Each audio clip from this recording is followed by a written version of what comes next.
What up? My name's Kev, and today we're going to be adding a new button to Gary4live.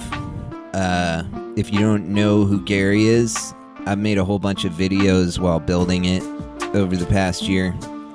And over the past few months, I made an iOS and Android app called Gary for Beatbox that had this one setting in it called Tame the Gary.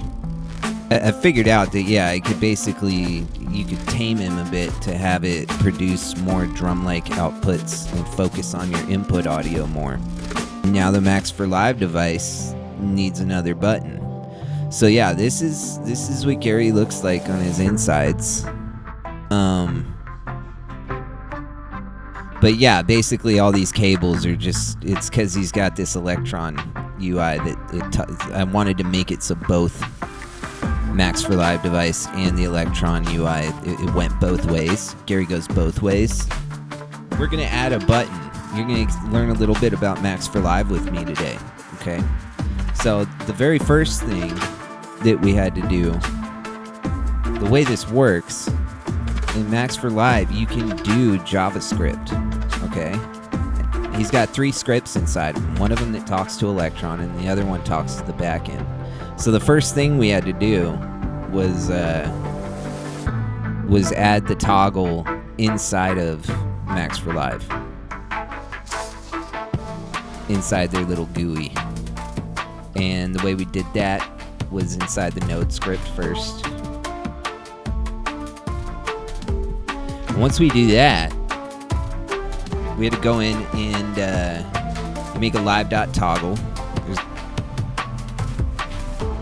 We're just telling that node script to listen for that toggle, and when it's toggled, CFG is going to be at 5, and top K is going to be at 150, and he's going to get the description to do drums, percussion. And that worked pretty well in the Beatbox app. But, you know, we're not done just by making the Max4Live GUI. We also got to do the Electron. And that's the tricky part, because there's already a whole lot of talking back and forth. You know, Gary goes both ways. First thing we do, we add the toggle inside Electron, which that's a React app. Electron React. Just put it right next to that fixed toggle button. Make sure it turns on and off, you know what I'm saying. And then we got to go into our other node script inside the Max4Live GUI, electron communication.js, and we have to make it send and receive. You know, Gary goes both ways. So you add a handler, Max handler. Took a couple tries because we already had a number, Max handler. And that was for the recording toggle. So it was getting a little confused at first. But it's okay. Me and Claude solved that. And then you do a route inside with the cables. So the route, update Gary state, that tells the toggle to turn on when we click the button in Electron. This is absurd. I'm going to fast forward through all of this, and then we're just going to play with the Tame the Gary button, you know. I'm going to see how well it works. But yeah, basically that's, you know, every button inside of the Electron app we had to do one of those route objects for. You got the inlets and your outlets. And the routes, yeah, they go to the inlets, the whatever, dude.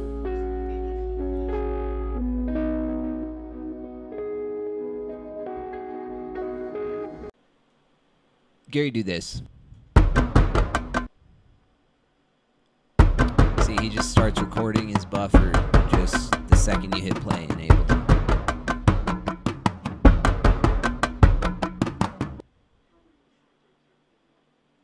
Boom.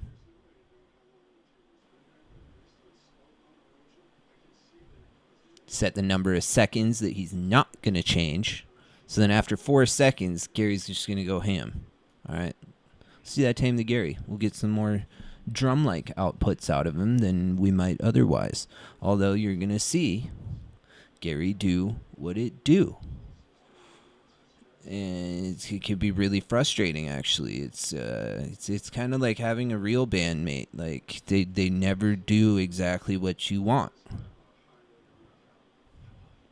But that's what you got Ableton for. You quantize them, you chop them up, delete whole sections of their garbage, you know? Just like any other musician.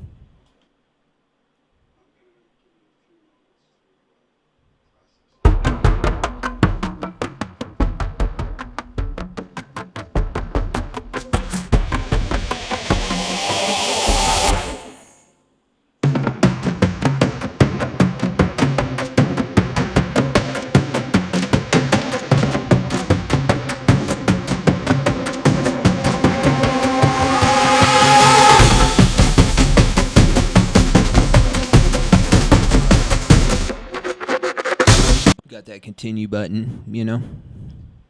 If you want to keep letting him cook.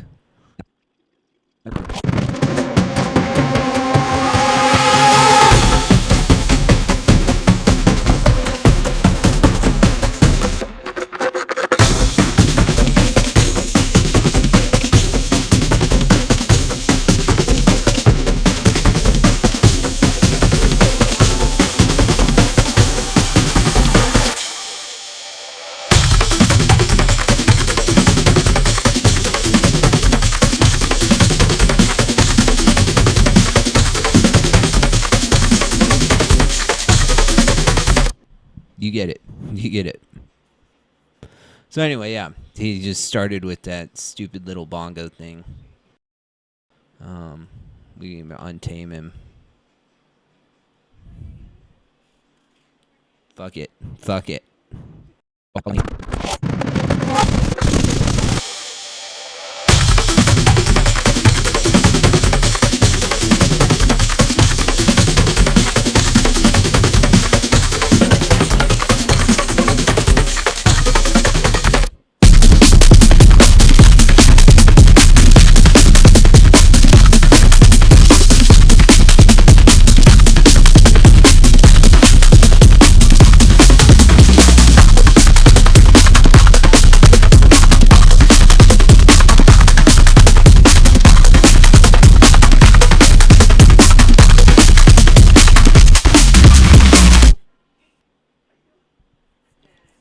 All right, so that's Gary.